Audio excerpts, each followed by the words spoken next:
The man who killed from behind bars. They thought prison walls could stop him. They thought justice had finally been served. But Clarence Ray Allen was just getting started. Night falls over the Central Valley of California. The dry wind howls across the flat farmlands of Fresno County, carrying with it the scent of dust diesel and decay. In a lonely trailer at the edge of town, a man sits in silence, his eyes cold, his hands trembling slightly as he turns the worn pages of a Bible he doesn't believe in. Clarence Ray Allen. To his neighbors, he was just another weathered rancher, a big man with a quiet drawl and a handshake that felt honest. To the people who truly knew him, he was something else entirely. A con man, a manipulator, a man who built his own family of followers, loyal, frightened, and ready to kill for him. In 1974, Allen's empire wasn't much a few stolen checks, some shady deals, and a handful of teenage runaways who called him Uncle Ray. They trusted him. They followed him. And when he told them to steal, they stole. But when one of them found out too much, when she threatened to tell the truth, Clarence decided she had to die. Her name was Mary Sue Kitts, 17 years old, bright, trusting, still figuring out what kind of person she wanted to be. One night, she simply vanished. Her body was found weeks later, dumped into an irrigation canal, wrapped in plastic in silence. Police traced the murder to Allen's circle, and soon the mask began to crack. By 1977, Clarence Ray Allen was convicted of ordering her death. He was sent to prison life without parole. The world thought it was over. But the story was only beginning. Inside the walls of Folsom Prison, Allen was untouchable. He played the system like a violin, charming guards recruiting new followers, running small cons from behind bars. He wrote long letters in looping handwriting filled with scripture and poison. And from his cell, he began to plan again. He couldn't stand that the people who betrayed him, those who testified against him, were still breathing. Revenge became religion, and Allen was a devoted man. He found an accomplice, Billy Ray Hamilton, a career criminal, freshly paroled and hungry for purpose. Allen promised him riches, loyalty, and most of all, vengeance. He told Billy exactly who to kill, where to find them, and how to make it right. He even had the addresses written down in the neat, methodical hand of a man who believed in destiny. On the night of September 2nd, 1980, Hamilton walked into Fran's Market in Fresno, a small neighborhood store owned by Brian Schledowitz, one of the men who had helped convict Allen years earlier. Inside were three people, O'Brien, his friend Douglas White, and a young clerk named Josephine Rocha. Within minutes, the store was soaked in blood. 3 people were dead. 1 barely survived to tell the story. When police raided Hamilton's hideout, they found the hit list, the same names Clarence Ray Allen had written from his prison cell. Every name corresponded to someone who had testified against him. The message was clear: even from behind bars, Allen could still kill. During the trial that followed, prosecutors painted Allen as a criminal mastermind, a man so cold that imprisonment couldn't cage his cruelty. The defense argued he was old, sick, and incapable of controlling anyone. But the evidence said otherwise. Every letter, every phone call, every carefully placed instruction pointed back to him. In 1982, Clarence Ray Allen was sentenced to death. He was transferred to San Quentin State Prison, California's most notorious death row, where he would spend the next 23 years waiting, watching, and never once expressing remorse. By the time his final appeal was denied, Allen was 76 years old, blind, diabetic, confined to a wheelchair. He claimed his heart was failing, that he was too frail to be executed. But the state disagreed. They argued that age doesn't erase murder and that the man who killed from behind bars was still dangerous as long as he drew breath. On January 17, 2006, the guards rolled Clarence Ray Allen into the death chamber. He looked calm, almost serene, as the IV needles slid into his arms. Witnesses said he turned his head toward the glass and smiled. He told the warden he was at peace, that he had no hard feelings. He even thanked the prison staff for their kindness. At 12:20 a.m., the poison began to flow. A few minutes later, the man who had once commanded murder from a prison cell was finally still. It was his 76th birthday. Outside, reporters crowded the prison gates. Some called it justice delayed. Others called it cruelty disguised as law. But everyone agreed on one thing: Clarence Ray Allen had redefined the meaning of evil. He wasn't a monster who killed in rage. He killed in order. He killed with paperwork, phone calls, and faith in fear. And he proved that sometimes the most dangerous weapon isn't a gun or a knife. It's a man who knows how to make others obey. They locked him up. They took away his freedom. But even behind concrete and steel, Clarence Ray Allen still found a way to reach out and kill. The making of a killer. No one is born a killer, but some men learn faster than others. Long before he became one of California's most notorious murderers, Clarence Ray Allen was just another kid in the dust. Born in Oklahoma in 1930, he grew up in a world that had no patience for weakness. The Great Depression had broken families and hardened hearts, and Allen's was no exception. His father was a farmer, strict, tired, always one bad season away from ruin. His mother tried to keep the children fed, but there was never enough. Poverty has a way of teaching lessons too early. And for young Clarence, the lesson was simple: if you want something, you take it. When his family packed up and moved west to California, chasing the illusion of better days, Allen carried that same hunger with him. They settled in the Central Valley, where endless fields of cotton and citrus trees stretched to the horizon. It was a place that promised work, but not redemption. By the time he was a teenager, Clarence had already learned how to cheat, steal, and lie his way through life. Teachers described him as smart but dangerous. He had a charm that could turn a scolding into a smile and a temper that could turn a smile into fear. He wasn't the kind of boy who fought to survive. He was the kind who enjoyed the fight. In the years that followed, Allen built a reputation as a smooth talker and a small-time hustler. He worked odd jobs, ranch hand, welder mechanic, but nothing ever held his attention for long. He wanted more money, more power, more control. By his mid-30s, he'd married multiple times and fathered several children, though he was a husband and father in name only. He drifted in and out of towns across California, always one step ahead of the trouble he caused. In the 1960s and early 70s, Allen set up what he called a family business, a modest farm near Fresno. To outsiders, it looked like an honest man's life, cattle, corn, and country living. But behind the fences, the ranch became something else. A headquarters for theft, forgery, and fraud, a place where stolen goods came in and dirty money came out. Allen had gathered a small circle of followers, young drifters, runaways, and the lost. Kids who needed a father figure. And Allen played the part perfectly. He gave them work, food, and a sense of belonging. They called him Uncle Ray. He taught them how to fake checks, how to sell stolen property, how to make the law look the other way. And when they hesitated, he reminded them, "The world don't give you nothing. You take what you earn." To them, Allen was more than a boss. He was a savior in denim and dust.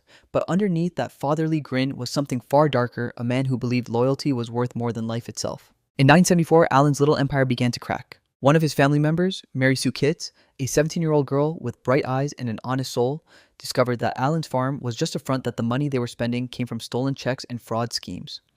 Mary Sue didn't want to be part of it anymore. She wanted out. But in Allen's world, there was no way out. He'd built his kingdom on fear, and nothing scared him more than betrayal. So when Mary Sue confided in her boyfriend Allen's son Roger that she was thinking about going to the police, Roger told his father. That was all it took. In Allen's mind, the girl was already dead. He summoned his enforcer, Charles Jones, a man who owed him everything, and gave the order in the same calm tone he used to talk about the weather. "She's gonna talk. Take care of it." Days later, Mary Sue was strangled to death in a motel room. Her body was dumped into an irrigation canal outside Fresno. She was never seen alive again. At first, the police had no leads. Mary Sue was just another missing person in a state full of them. But whispers started spreading about Allen's family, about the stolen goods, about a girl who knew too much. It took 3 years before detectives pieced it together. When one of Allen's own men flipped under pressure, the truth came spilling out like rot from a wound. Clarence Ray Allen had ordered the murder, and when the hammer finally came down, his empire crumbled overnight.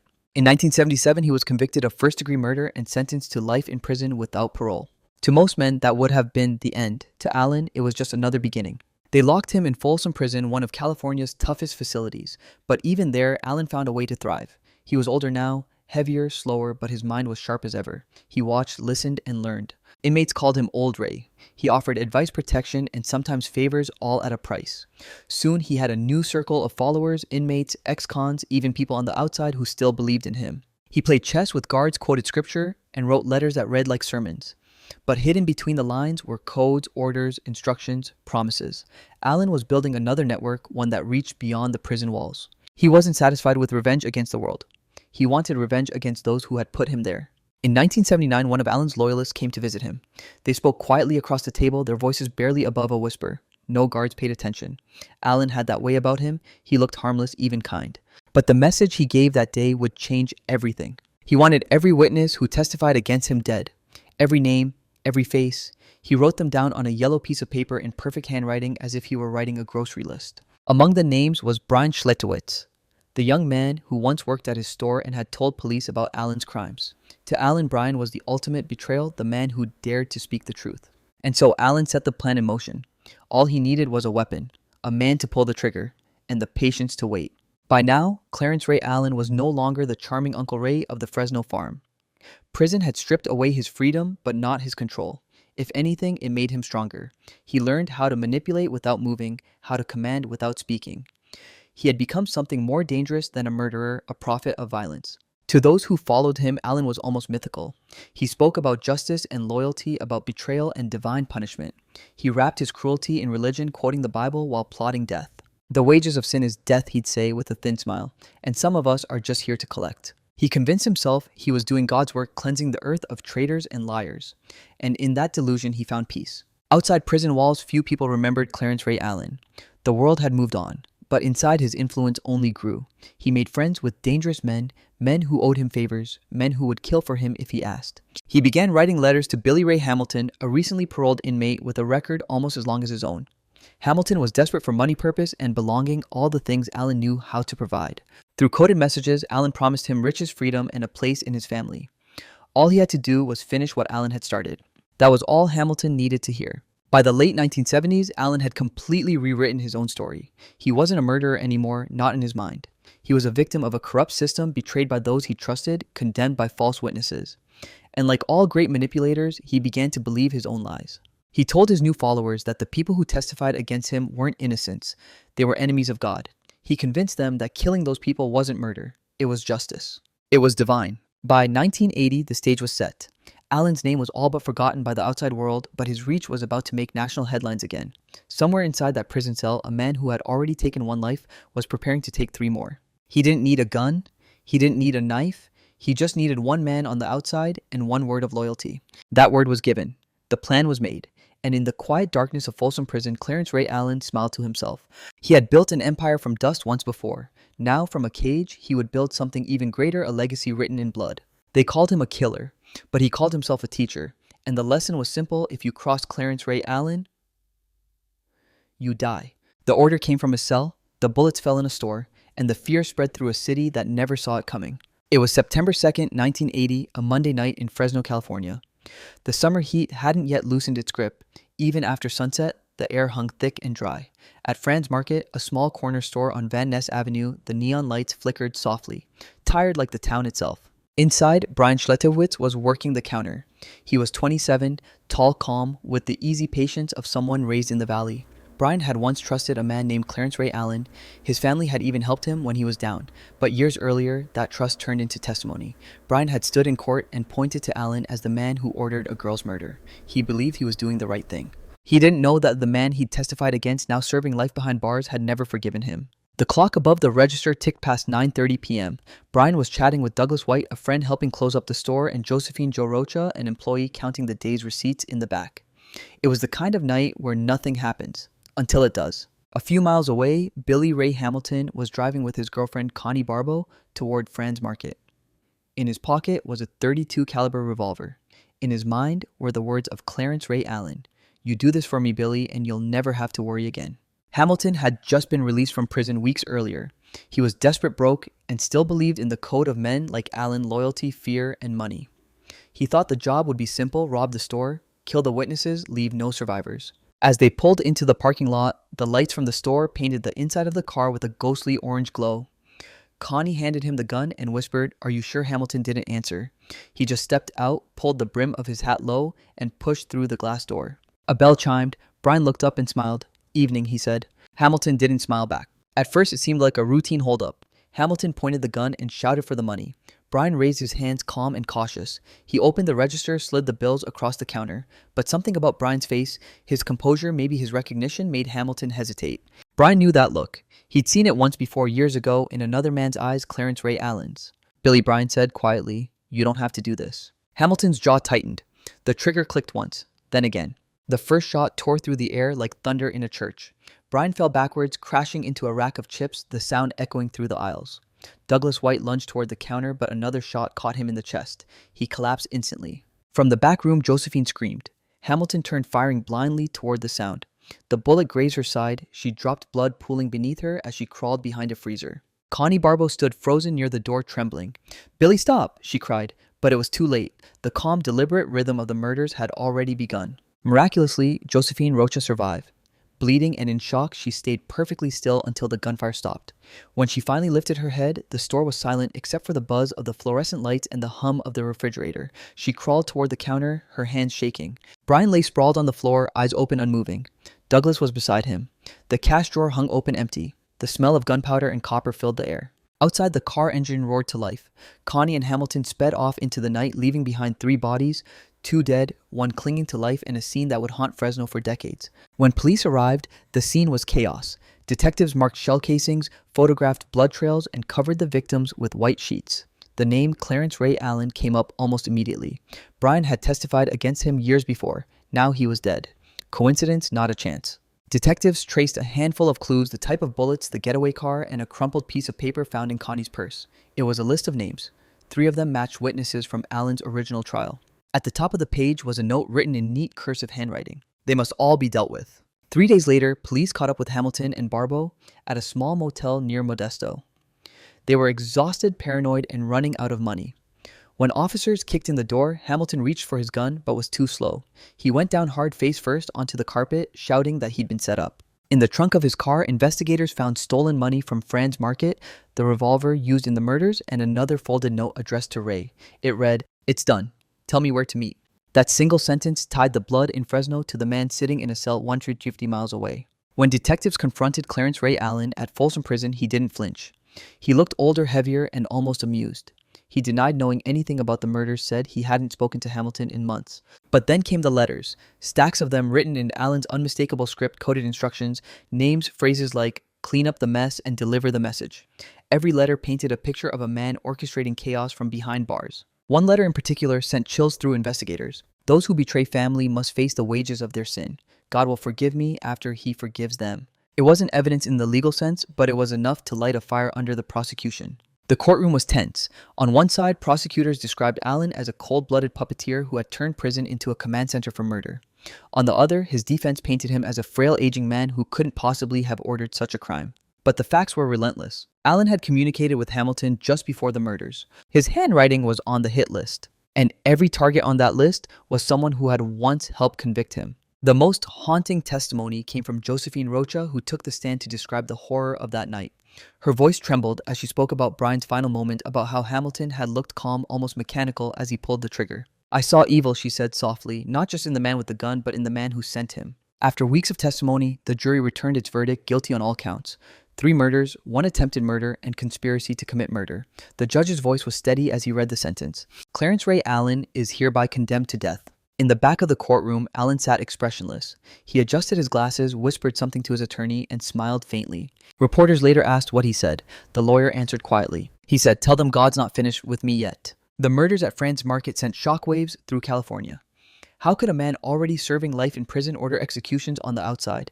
How had he built such a loyal following even from behind bars? For law enforcement, it was a chilling revelation, proof that prison walls couldn't always contain the monsters they housed. For the families of the victims, it was worse. They had believed justice had been done once before. Now they were forced to live it all over again. Brian's father spoke to reporters after the trial. "Clarence Allen killed my son twice. Once when he gave the order, and again when he smiled in that courtroom." Psychologists who later studied Allen described him as a classic manipulative sociopath. He possessed high intelligence, natural charisma, and an almost hypnotic ability to make others carry out his will. He saw himself not as a killer, but as a teacher, someone who gave lessons through punishment. Even on death row, Allen continued to correspond with people who called him Brother Ray or Father Ray. His letters blended scripture with threats, mercy with malice. It was the same formula that had worked for decades: control through faith, obedience through fear. In the years that followed, the name Clarence Ray Allen became shorthand for the unthinkable, a man who could murder without ever leaving his cell. Fran's Market was demolished not long after the crime, but locals still remembered the night the quiet neighborhood turned into a crime scene.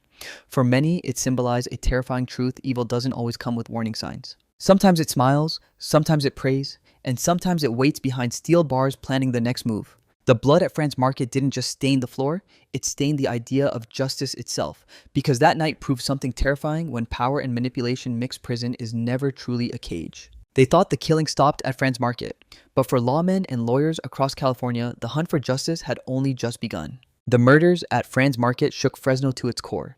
News anchors spoke in hushed tones. Headlines screamed about the man who killed from behind bars. To the public, it sounded impossible. How could a prisoner serving life without parole command death on the outside? How could the system allow it to happen again? Detectives worked around the clock. What they found would expose a network of manipulation so deep it blurred the line between loyalty and fear. After Billy Ray Hamilton and Connie Barbeau were captured, investigators began piecing together the threads that led back to Clarence Ray Allen. The evidence was everywhere if you knew how to read it. There were letters carefully worded, filled with biblical quotes that doubled as commands. There were money orders sent from Allen's prison account to Hamilton's contacts on the outside. There were visitation logs showing how Allen's friends came and went from Folsom like clockwork. But the smoking gun wasn't found in a weapon or a wallet. It was in a single sheet of yellow paper, a hit list written in Allen's looping cursive. At the top, those who betrayed the family. Below it were the names of every witness from the Mary Sue Kitts case. The ones who had testified, the ones who had lived, until now. Detective Bill Allen, no relation, was one of the first to see it. He stared at the paper for a long time and muttered, "This isn't just murder, this is bookkeeping." When Hamilton was finally questioned, he didn't hide much. He was exhausted, angry, and convinced he'd been double-crossed. He admitted to the shooting but claimed he was following orders. "He promised me money," Hamilton said. "Said the people on that list deserved it. Said it was God's work." When asked who he was, Hamilton just shrugged. But then he leaned forward and whispered, "You already know." With that, the noose began to tighten around Clarence Ray Allen. Inside Folsom Prison, Allen seemed untouched by the storm outside. He read his Bible, wrote letters, and smiled at the guards like a man who knew the script better than they did. When detectives arrived to question him, he welcomed them politely. "You think I could order murders from in here," he said. "Gentlemen, I can't even order a sandwich." But the arrogance betrayed him. Every word, every smirk, it all screamed control. He wasn't afraid of dying in prison. He was afraid of losing his power. Detectives pressed harder. When they mentioned Hamilton's confession, Allen's face didn't move, except for a faint smile that flickered for a second. Then he said, "Billy always did have a big mouth." That was all they needed. On December 2nd, 1981, a Fresno County grand jury indicted Clarence Ray Allen for 3 counts of first-degree murder, 1 count of attempted murder, and conspiracy to commit murder.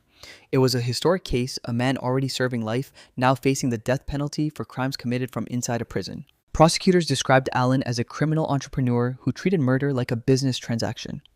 District Attorney Ronald Calhoun told reporter Mr. Allen didn't pull the trigger himself, but he designed the weapon, and that weapon was people. The trial was set for 1982. The courtroom was packed.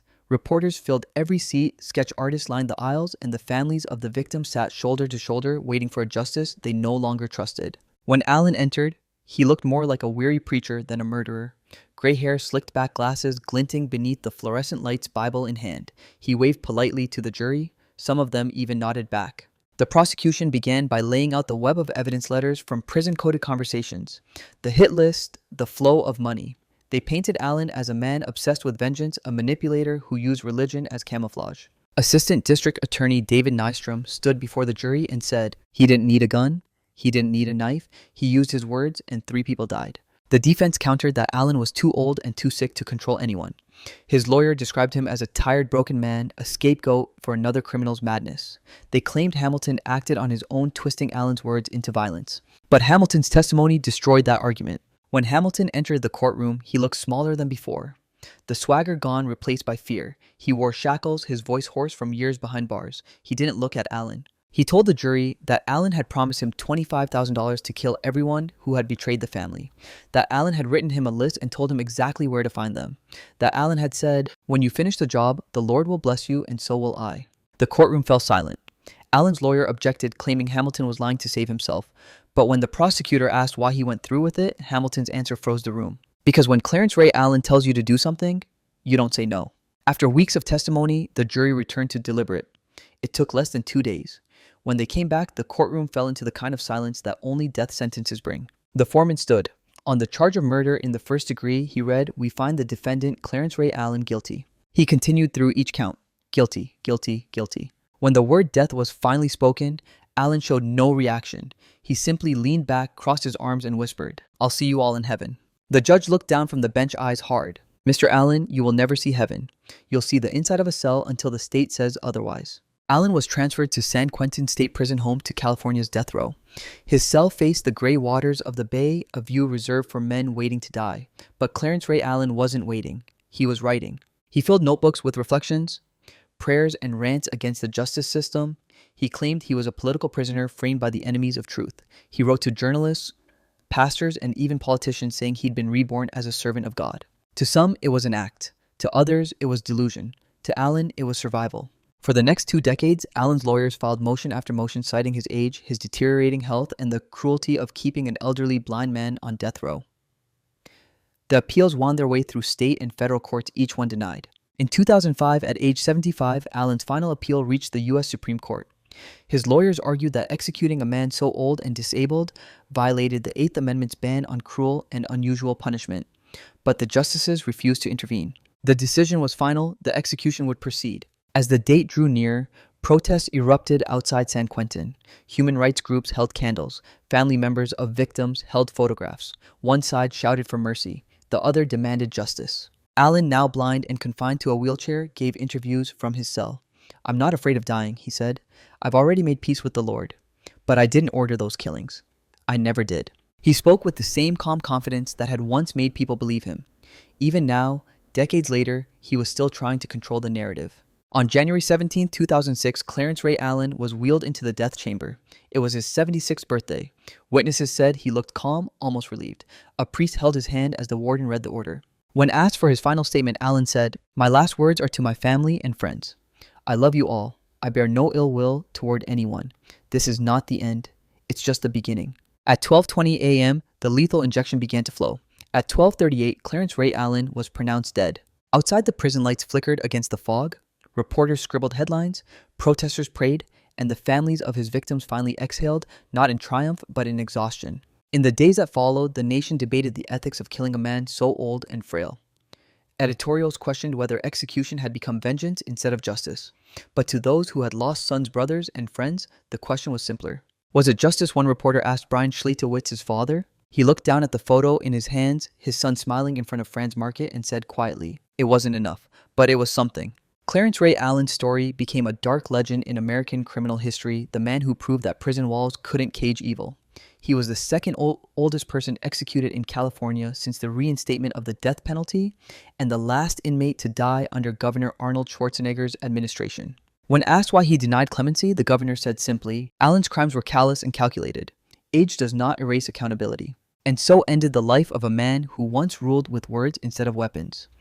A killer whose reach extended from a dusty ranch in Fresno to a death chamber on the Bay. Justice came slowly, too slowly. But in the end, even a man who killed from behind bars could not escape the silence of his own cell. He killed from behind bars, but when the state prepared to kill him back, the world began to ask how far should justice go. By the time Clarence Ray Allen received his final execution date, he was no longer the towering, broad-shouldered man who once commanded loyalty through fear. He was blind, diabetic, and confined to a wheelchair. His hair had gone white, his body thin and brittle, but his voice, calm, deliberate, rehearsed, was the same. From his cell on San Quentin's death row, Allen became both a symbol and a question. To some, he was a monster who had manipulated faith, loyalty, and murder. To others, he was proof that the death penalty had crossed a moral line, killing a man who could barely lift his head. The prison corridors buzzed with reporters and camera crews. Outside the gates, protesters began to gather, some carrying crosses, others carrying signs that read, "Mercy has no age limit." And inside the walls, a 75-year-old murderer waited to die. In the winter of 2005, Allen's attorneys launched one final appeal to stop the execution. They argued that his age and medical condition made lethal injection, cruel, and unusual punishment a violation of the Eighth Amendment. Allen's heart was weak, his eyesight gone.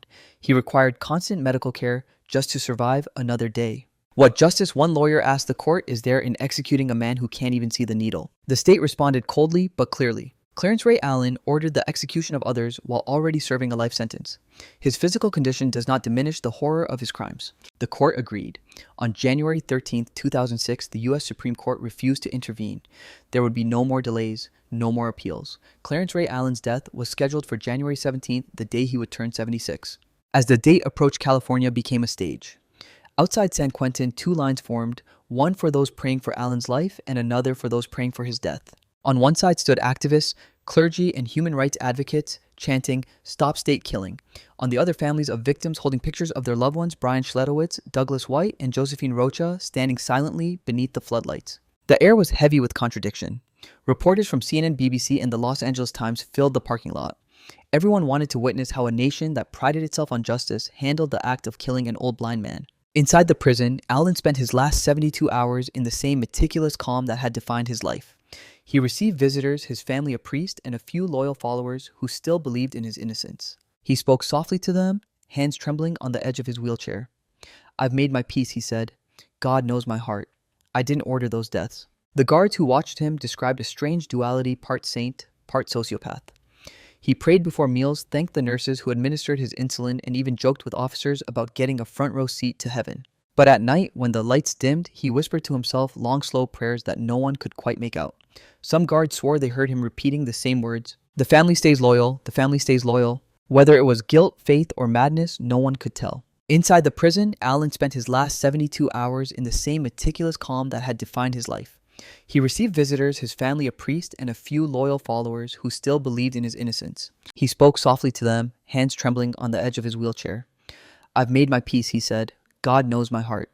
I didn't order those deaths." The guards who watched him described a strange duality, part saint, part sociopath.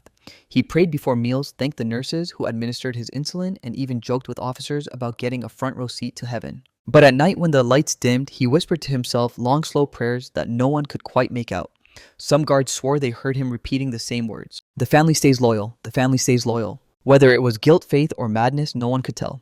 In Sacramento, Governor Arnold Schwarzenegger faced the kind of decision that turns politics into philosophy. He had the power to grant clemency, to stop the execution, to let Allen die naturally behind bars. Petitions flooded his office, thousands of signatures from churches, universities, and international human rights organizations. They argued that executing a man so old and infirm served no purpose except revenge. But letters from victims' families told another story, one of pain, fear, and unhealed wounds. Brian's father wrote, "This man killed from prison. If he lives, justice dies." On January 16th, the governor issued his statement. It was short, clear, and cold. Clarence Ray Allen's crimes were cold-blooded and calculated. He orchestrated multiple murders while already serving a life sentence for another. Age does not erase accountability. Clemency is denied. And with those words, the countdown began. Midnight came quietly to San Quentin. A thick fog rolled over the bay, muffling the sound of waves against the rock walls. Inside the prison, witnesses filed into the observation room, family members, reporters, and officials. Through a pane of glass, they saw the old man strapped to a gurney. 2 IV lines ran into his arms. His breathing was slow but steady. His blind eyes stared into the ceiling lights. A priest leaned over and whispered a final prayer. The warden stepped forward and asked if he had any last words. Allen's lips moved slowly. "I love my family. I bear no hatred. This is just the beginning of my next journey." At 12:20 a.m., the lethal chemicals began to flow. At 12:30, his chest rose once, then stilled. At 12:38, Clarence Ray Allen was pronounced dead. Outside, the fog swallowed the sound of the siren that signaled the end. In the courtyard, reporters called it an execution without spectacle.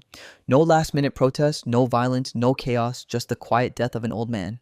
But for those who had lived through his crimes, the moment was loaded with decades of pain. One of Brian Schleitowitz's relatives whispered to a journalist, "He took our sons when they were young. The state took him when he was old.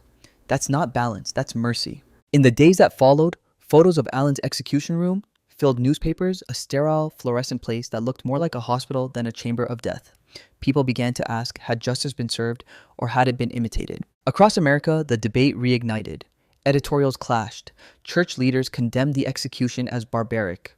Law and order advocates hailed it as long overdue justice. Philosophers and journalists began calling Allen's death the mercy paradox. If justice is supposed to be blind, they argued, then killing a blind man proved it, but at what cost? One columnist in the San Francisco Chronicle wrote, "We executed a man who could no longer see the world, but the world made sure to watch him die." Others countered with equal passion. "This man ordered murders while protected by the system.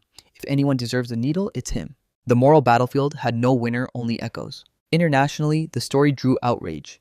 In Europe, newspapers compared Allen's execution to the final act of vengeance from an empire of punishment. The Pope, Amnesty International, and even the United Nations Human Rights Commission condemned California's decision, arguing that the death penalty had become an act of cruelty disguised as justice. But within the US, the response was divided along familiar lines. For victims' families, it was closure. For activists, it was tragedy. For the system, it was business as usual. San Quentin's execution team followed the same checklist they always did. IVs, sedatives, saline, sodium, thiopental, pancuronium bromide, potassium chloride.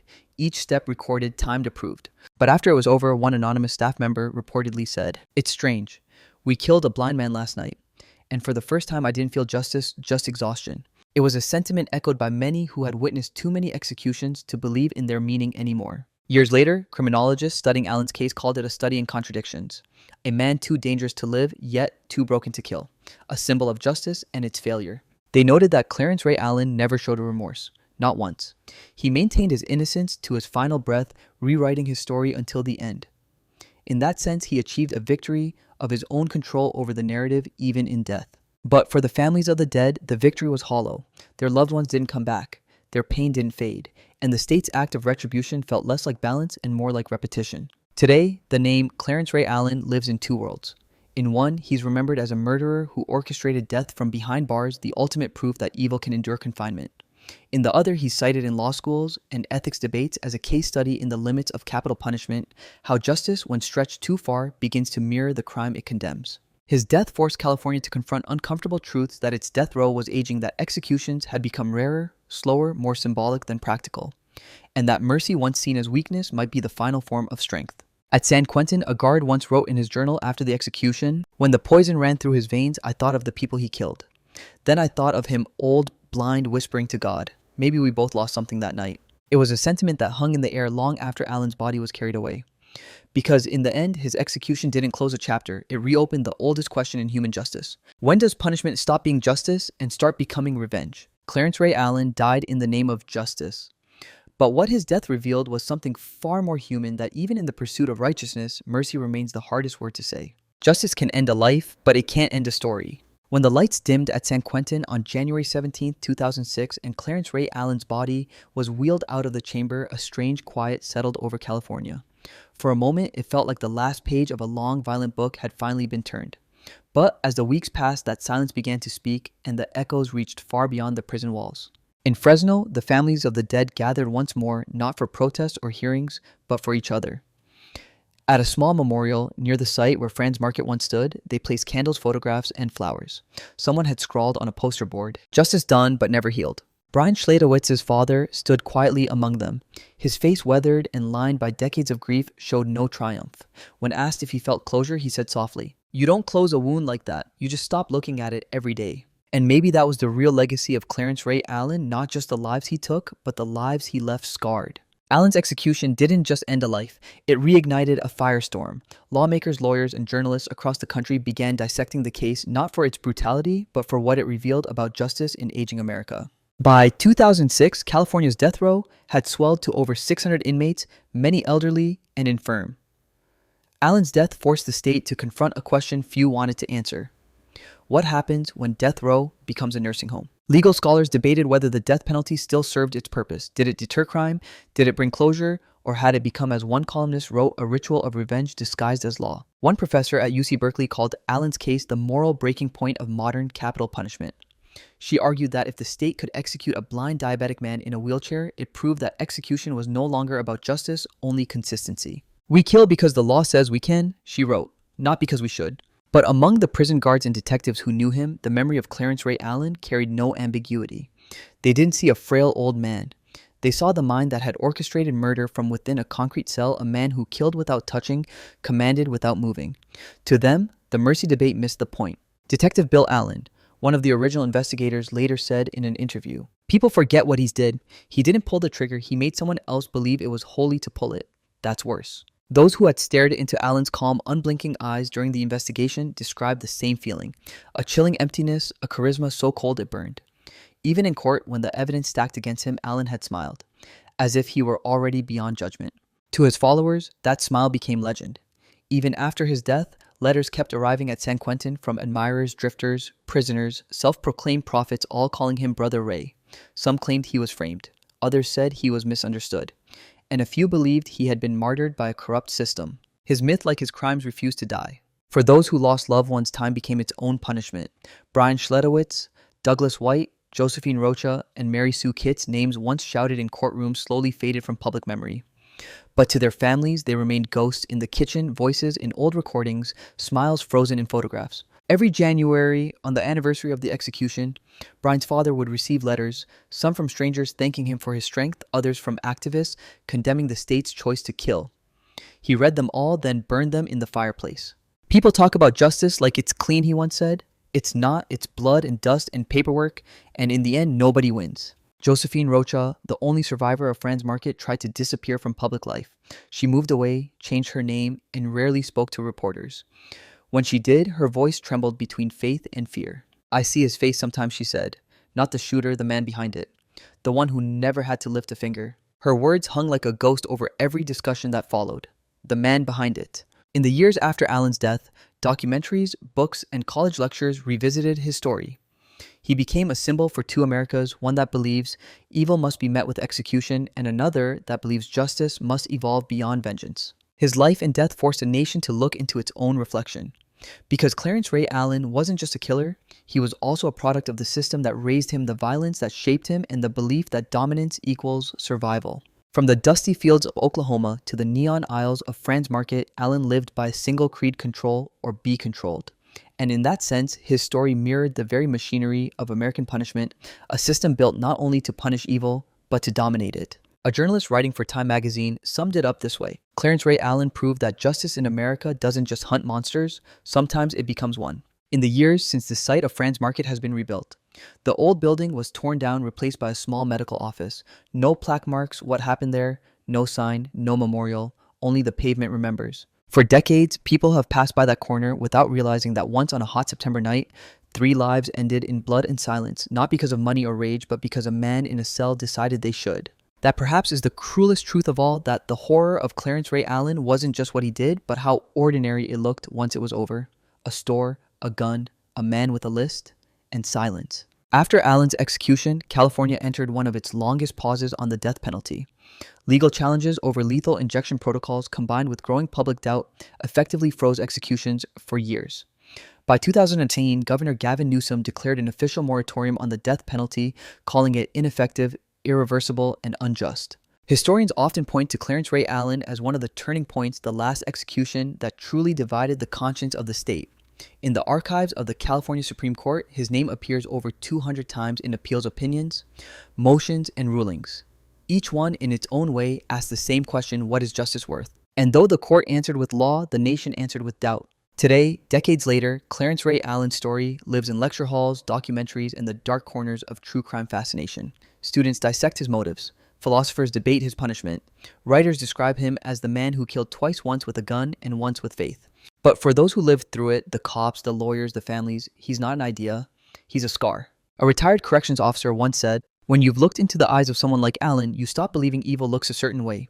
Sometimes it smiles, sometimes it prays." It's a sentiment that lingers long after the last headline fades. In the end, Clarence Ray Allen got what he feared most and wanted least: silence. No followers, no letters, no sermons. Just a grave marked with a number, not a name. Yet in that silence, his story continues to whisper through the cracks of California's justice system. His case is still cited in legal textbooks not as triumph, but as warning proof that the machinery of death can grind on long after morality has stalled. Because in truth, there was never a victory here. Not for the victims, not for the state, not even for the man who believed death was just another lesson. The only thing that endured was the question: does killing a killer end the killing, or simply continue it by another name? In a locked archive at San Quentin, a guard once found one of Allen's final letters written days before his execution. It wasn't addressed to anyone in particular. The handwriting was weak, shaky, but still deliberate.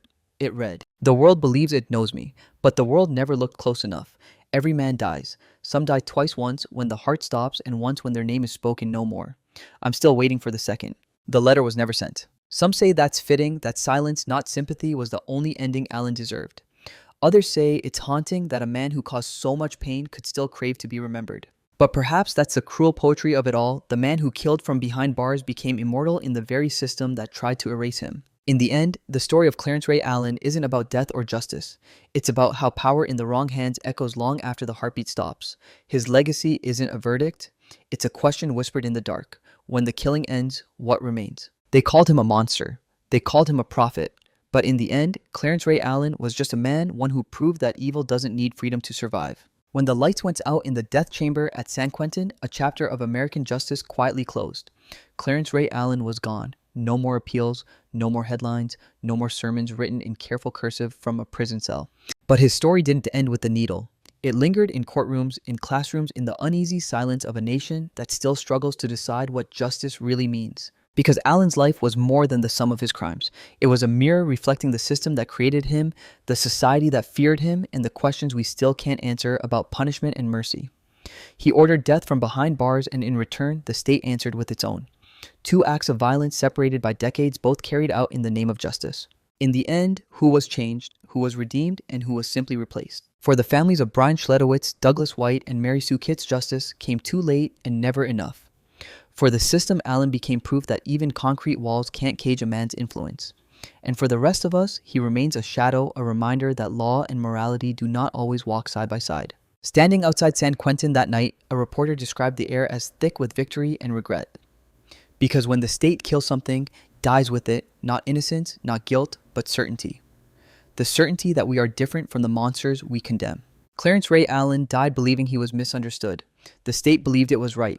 And the truth, as always, lies somewhere in between, in the gray space between punishment and forgiveness, vengeance and peace. Time has washed away the names of his followers, the dust of his farm, the neon glow of Fran's market. But the echo of his choices and of ours still hums beneath the surface of the American conscience. It whispers the same question that haunted his case from beginning to end. When justice takes a life, does it heal the wound or only make another? And as the camera fades to black, only the voice remains quiet, steady, final. In the silence after the last breath, there are no heroes, no villains, only the cost of what we call justice.